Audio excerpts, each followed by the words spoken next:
ओम श्री महालक्ष्मी नमः।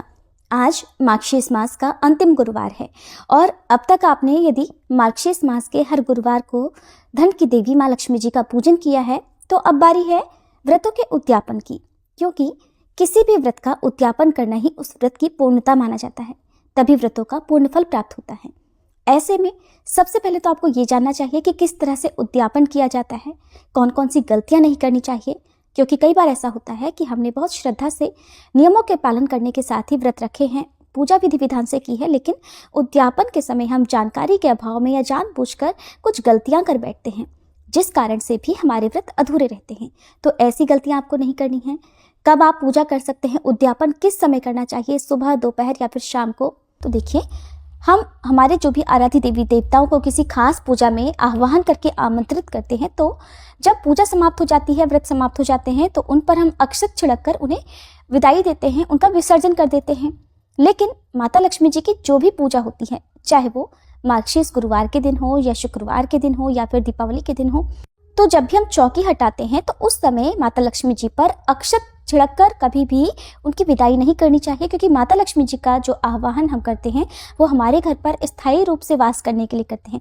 माता लक्ष्मी जी को कभी विदाई नहीं दी जाती है। तो आप अक्षत ना छिड़कें। यदि आपने अक्षत के ऊपर माता लक्ष्मी जी की मूर्ति स्थापित की हुई है तो आप उन अक्षतों को चाहे तो एक लाल पोटली में बांधकर अपने घर पर रख सकते हैं, या फिर आप उन अक्षतों को साफ पानी में प्रवाहित कर सकते हैं। अब उद्यापन से पहले आपको जो काम करना है वो है अपनी क्षमता के अनुसार 5, 7, 9 या 11 सुहागिन महिलाओं को अपने घर पर आने का न्योता देना है।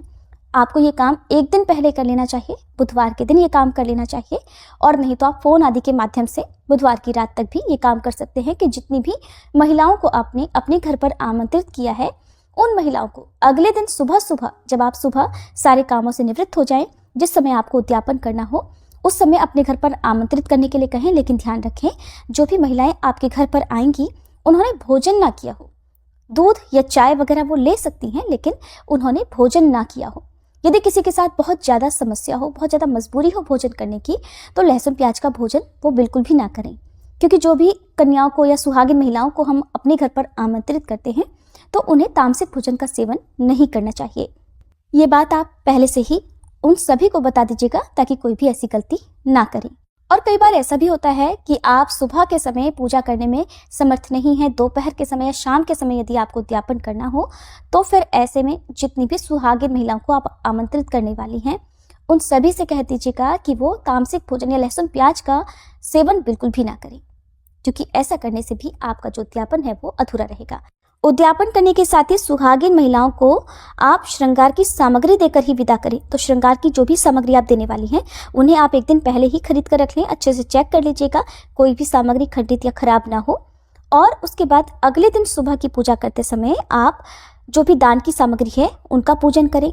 सुबह की पूजा यदि आपने सुबह ही कर ली है, उसके बाद उद्यापन अब आपको 9-10 बजे के आसपास करना है, तो उस समय एक बार फिर से आपको माता लक्ष्मी जी का पूजन करना है, धूप दीप जलाकर रखना है। और क्योंकि माता लक्ष्मी जी को खीर का भोग लगाया जाता है, खीर के भोग के अलावा आप सात्विक भोजन भी माता लक्ष्मी जी को अर्पित कर सकते हैं। इसके अलावा आप दूध से बनी हुई मिठाइयों का भोग भी माता रानी को अर्पित कर सकते हैं। बहुत से लोग दही जलेबी या मावे के लड्डू खिलाकर उद्यापन करते हैं और मावे के लड्डू का ही भोग माता लक्ष्मी जी को अर्पित करते हैं। तो आपकी जैसी इच्छा हो, जैसी भी मन्नत आपने मांगी हो, उसके अनुसार आप उद्यापन कर सकते हैं। ऐसी कोई बंदिश नहीं है, ऐसा कोई नियम नहीं है कि आपको कुछ बातों का ध्यान रखना ही है या कुछ खास भोग लगाना ही है। तो उद्यापन करने से पहले आपको अपने घर पर आई हुई सुहागिन महिलाओं को आसन देकर उन सभी को विराजमान कराना है, उन सभी के पैर छूने हैं, सभी को रोली कुमकुम का तिलक लगाकर उनके हाथों में मेहंदी, पाँव में महावर लगाना है। अपने हाथ से ही ये सारे काम आप करें, नहीं तो आपस में भी सुहागिन महिलाएं महावर या मेहंदी आदि लगा सकते हैं। अपने हाथ में भी आप उन्हीं में से किसी एक सुहागिन महिला से थोड़ी सी मेहंदी और पाँव में महावर भी लगवाएं। आप सबसे पहले माता लक्ष्मी जी को जो भी भोग प्रसाद आपने बनाया है वो समर्पित करें। माता लक्ष्मी जी से अपने द्वारा रखे गए व्रतों को स्वीकार करने का आग्रह करें, और उसके बाद माता लक्ष्मी जी को भी श्रृंगार की सामग्री चढ़ाएं। जो श्रृंगार की सामग्री आपने पहले से ही अर्पित की हुई है आप उन्हें हटाकर रख दें, और आज के दिन आप एक बार फिर से नई चूड़ी, बिंदी, चुनरी आदि माता लक्ष्मी जी को अर्पित कर सकते हैं, जिसे बाद में आप अपने द्वारा भी उपयोग में ला सकते हैं। माता लक्ष्मी जी को श्रृंगार की सामग्री अर्पित करने के बाद जितनी भी सुहागिन महिलाएं आई हैं, आप उन्हें खीर का प्रसाद दें। इसके अलावा जो भी व्यंजन, जो पकवान आपने बनाए हैं, वो आप उन्हें प्रेम पूर्वक दें और प्रसाद ग्रहण करने के बाद सभी के हाथ धुलवाएं। इसके बाद सभी को उनके आसन पर विराजमान करवाएं और उन्हें श्रृंगार की सामग्री देकर आशीर्वाद रूप में कुछ श्रृंगार की सामग्री अपनी झोली, अपने आंचल में लेकर आप उनके पैर छूकर उनका आशीर्वाद प्राप्त करें। श्रृंगार की सामग्री के अलावा आप उन्हें अपनी सामर्थ्य के अनुसार वस्त्र आदि भी भेंट स्वरूप दे सकते हैं, लेकिन जो भी सामग्री आप दान में देती हैं, उपहार में देती हैं, उनके साथ कुछ दक्षिणा उन्हें जरूर दें। उन सभी के पैर छूकर उनका आशीर्वाद लेकर सम्मान सहित उन्हें विदा करें। अगर आपने सुबह के समय उद्यापन किया है तो जो भी भोग प्रसाद आपने माँ लक्ष्मी जी को अर्पित किया है उसे आप उस समय यानी सुबह के समय ग्रहण ना करें, क्योंकि इस दिन भी आपको दिन भर उपवास रखना होता है। शाम की पूजा करने के बाद आप खीर को प्रसाद रूप में ग्रहण कर सकती हैं, या जिस तरह से आपने नियमों का पालन किया है हर गुरुवार को, उसी तरह से आप फलाहार ग्रहण कर सकती हैं। और यदि बहुत आवश्यकता हो तो शाम की पूजा करने के बाद आप सात्विक भोजन यानी सेंधा नमक से बना हुआ बिना लहसुन प्याज का भोजन भी ग्रहण कर सकते हैं।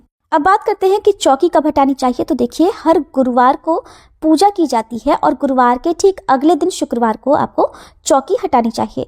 भले ही माँ लक्ष्मी जी की पूजा का ये दिन भी है, लेकिन आप सुबह को पहले चौकी हटाएं, उसके बाद माँ लक्ष्मी जी की जिस तरह से आप व्रतों में पूजा करते आए हैं उस तरह से पूजा कर सकते हैं। चौकी हटाने के लिए सबसे पहले आप चौकी को थोड़ा सा हिलाकर रख दें। माता लक्ष्मी जी से प्रार्थना करें कि आपके द्वारा किए गए पूजा पाठ, व्रत, उपवास को स्वीकार करके अपनी असीम कृपा आप और आपके परिवारजनों पर बनाए रखें। इसके बाद माता लक्ष्मी जी की जो भी प्रतिमा है उन्हें आप थोड़ा सा हिलाकर रखें और फिर कलश की जो सामग्री है उसे हटाएं। ध्यान रखिएगा कि श्रृंगार की जो भी सामग्री आपने माता लक्ष्मी जी को अर्पित की है उसे आप या आपके परिवार की ही सुहागिन महिला या जो कन्या है वो अपने उपयोग में लाएं। बाहर की किसी भी महिला को आप इन सामग्रियों को ना दें। कलश के ऊपर की जो भी श्रृंगार की सामग्री है यदि आपने अर्पित की है तो उन्हें आप अलग से पात्र में रख लें। कलश के ऊपर रखे नारियल को अपने माथे से लगाकर स्पर्श करें और एक अलग पात्र में रखें। आम या अशोक के पत्तों को या जो सरसों की बाली हैं, धान की बालियां हैं, सरसों के फूल हैं, गन्ने हैं, उन्हें आप अलग से हटाकर रखें, जिनका विसर्जन आप कर सकते हैं। गौ माता को आप खिला सकते हैं। जो जल है कलश के अंदर का, किसी एक पत्ते से आप पूरे घर में छिड़काव करें। टॉयलेट, बाथरूम में इस जल को नहीं छिड़कना है। किचन आदि जगह में आपको जल का छिड़काव करने के बाद जो भी जल बचता है उसे तुलसी जी के पौधे को छोड़कर किसी अन्य पौधे में विसर्जन कर देना चाहिए। एक का सिक्का जो आपने कलश के अंदर डाला है उसे आप एक लाल पोटली में बांधकर अपने घर में जहां पर भी आप रुपया रखते हैं, धन रखते हैं, वहां पर संभाल कर रख सकते हैं। एक प्रश्न लोगों के मन में आता है कि जिस नारियल की आपने स्थापना की है, पानी वाले नारियल की, उसका क्या करना चाहिए। तो देखिए, जिस तरह से नवरात्रि में नारियल को फोड़कर प्रसाद रूप में ग्रहण किया जाता है तो उस तरह से आप प्रसाद रूप में ग्रहण कर सकते हैं। यदि आप ऐसा नहीं करना चाहते तो आसपास के मंदिर में आप इस नारियल को रख सकते हैं और इसके अलावा बहते जल में आप इस नारियल को विसर्जित भी कर सकते हैं। कुछ लोग नारियल को लाल पोटली में बांधकर अपने घर के मुख्य द्वार पर टांग कर भी रखते हैं, पूरे साल भर टंगा रहने देते हैं, जिससे घर की सभी नकारात्मक ऊर्जा से, नकारात्मक शक्तियों से, बुरी नजरों से घर की रक्षा होती है। और अगली बार जब अगले साल मार्गशीर्ष गुरुवार आता है या दीपावली से पहले पहले इस नारियल को विसर्जित कर दिया जाता है। तो जैसे भी आपकी इच्छा हो, जो भी आपके घर में नियम पालन होता हो, उसका पालन आप इस बार कर सकते हैं। इसी तरह से अब माँ लक्ष्मी जी की प्रतिमा को वापस से अपने घर के मंदिर में विराजमान करें। भगवान गणेश जी की प्रतिमा है तो उन्हें भी आप वापस से विराजमान करें। यदि तस्वीर है तो तस्वीर को उठाकर आप अगली बार की पूजा के लिए रख सकते हैं। चौकी पर बिछे हुए लाल वस्त्र या पीले वस्त्र को आप धोकर फिर से दोबारा इस्तेमाल में लाने के लिए रख दें और चौकी भी हटाकर रख दें। चौकी हटाने के बाद आपको धूप जलाकर उस जगह पर रखनी चाहिए। चौकी के आसपास अगर आपने रंगोली बनाई है तो उस जगह पर या चौकी हटाने के बाद कभी भी उस जगह को झाड़ू लगाकर साफ नहीं करना चाहिए। किसी साफ कपड़े से पोंछकर ही आपको उस जगह को साफ करना चाहिए और हाथ जोड़कर उस जगह को प्रणाम भी करना चाहिए। तो इस तरह से उद्यापन किया जाता है। चौकी हटाने के बाद भी आप सच्चे मन से माता लक्ष्मी जी से क्षमा प्रार्थना जरूर कर लें। अगर कोई कमी रह गई हो, कुछ गलती हो गई हो तो उसके लिए माँ आपको क्षमा कर सके। पीरियड्स होने के कारण अगर आप खुद से चौकी हटाने में समर्थ नहीं है तो अपने घर के किसी भी महिला सदस्य या कन्या से आप इस काम में सहायता ले सकती हैं। तो ये थी आज की वीडियो। आशा करती हूँ ये जानकारी आपको पसंद आई होगी। अगर आपको जानकारी अच्छी लगी हो तो वीडियो को लाइक करके कमेंट बॉक्स में जरूर बताइएगा।